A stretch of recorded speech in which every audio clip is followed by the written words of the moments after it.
What's up, guys? In today's tutorial, I will show you how to create a resume using Claude AI.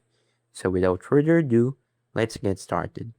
First, open your browser and go to Claude.ai. Sign in to your account or create one if you don't have one yet.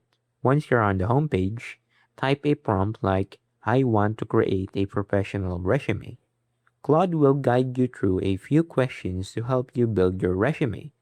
Next, choose whether you're creating a new resume or improving an existing one. After that, enter your job title, experience level, education, skills, and any other relevant information. The more details you provide, the better your resume will be. Claude will then generate a professionally formatted resume with clear sections and well-written bullet points.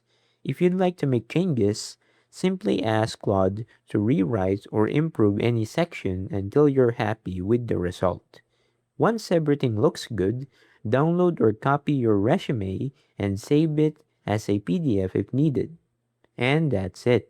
That's how you can create a professional resume using Claude AI. If you found this tutorial helpful, don't forget to leave a like and subscribe. And I'll see you guys in the next one. Peace.